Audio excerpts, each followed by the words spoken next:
Hey everyone, welcome to My Scaling YouTube channel. I'm your host CD1 and I bring you another move today that I just added to my arsenal, and it actually has been working really great for a punishable move, and I'm talking about this. And this is the crouch dash 1, which is what we call it CD1, and it has an electric version which is the electric CD1, ECD1. This is what the community calls it, but the real name of this move is thrusting uppercut, and it has an electric version, the electric thrusting uppercut, or ETU for short, right? So why I think this move is good. Before I actually talk about it, I want to explain you why not many people use this move these days. So it's Tekken 6, and Jin gained access to a mid-electric wind guard fist, and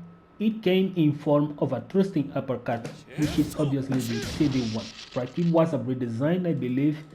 In Tekken 5, he already had this in DR, and it was really great. So what this move had so special that it lost itself these days.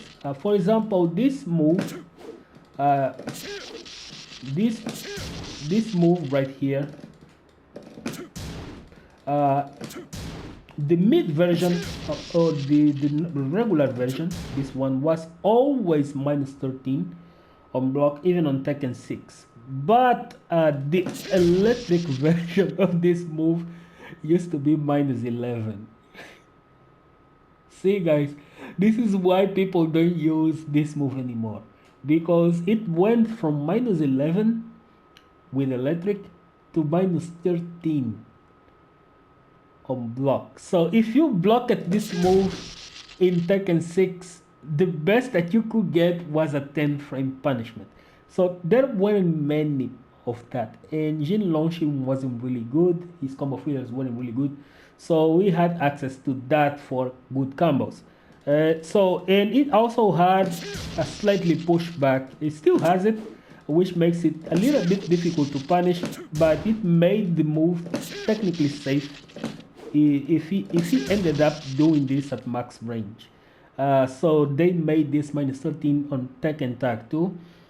It doesn't matter if you do the regular version or the electric version, all versions are minus 13 on block. But I think it's one hell of a move still, and I'm going to explain you why. So you guys know Jin has short range hop kicks, right? And this move is technically a hop kick that doesn't jump, that doesn't have crushing properties. But what it lacks in range, what it lacks hop kick in crushing and fast frames, which is what hop kick is, the CD1 is actually 1 frame slower when it comes down to animation, but it has range. Range is the true strength of this move, and the things that you can do with this move having range, it's insane. So remember those players that like to whiff around in the game often? Well, they're about to meet this move, and you don't really need to electric this move to get like a really good launch. You just really need to throw this out there. And the cool thing about it is, if you delay it, right, the more you delay it, the more range it gains. So your opponent is going to be in a one hell of a mix-up, even if they are trying to I'm gonna duck. Nope, you cannot duck this. And if they block it, not many players do have a 13 frame launcher this good, right? Even Kazuya, to launch this move at minus 13, it has to be hella good. And other characters can do it from a wall standing position, but not many people do have like really powerful 13 frame launcher like Kazuya has on standing, right? So this is one hell of a launching move. It's really good. And one of the things that I use CD1 a lot for is to bait people on the ground that wake up with buttons. Then I just CD1 a lot. It's really great. You can also bait out Akuma. Akuma is a character that can fire a lot of Hadoukens, right? And you can forward for Hadoukens, but you can also launch Akuma with this. As long as he is in range, he's going to get launched by it. Oh, too far. See? So this move is a move that not many players actually count on it because it's punishable. Specifically, the opponent is not really on the right mind to think that you might throw out the thrusting uppercut out there. But this thrusting uppercut is really good. It's really dangerous, so it's punishable at -13. So if you really want to take some risks sometime, it's really worth it going for this over going for the hell sweep, because someone that ducks a lot against your sweep, then this is a move that is actually worth going for it from time to time if you don't want to do the demon spell, right?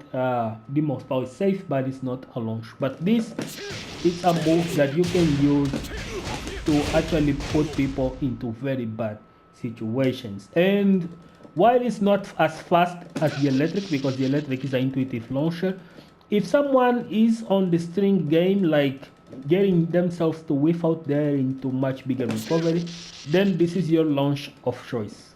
Easily your launch of choice. And one of the things that we are going to see in the next 10 years probably is people cross canceling into CD1. This is going to happen, and the first gen that reaches this level is going to start a revolution.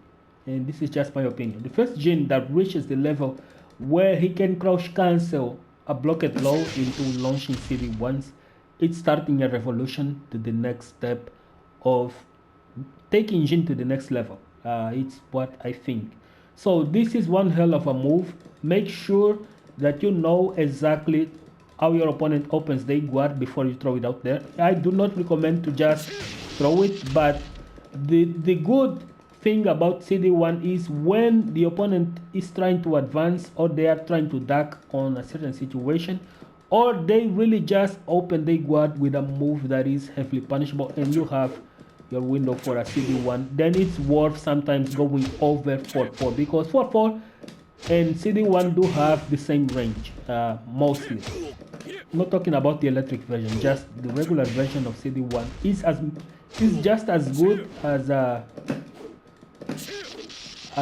regular CD1. See, the electric version doesn't reach. See, but the regular version is actually much better. See?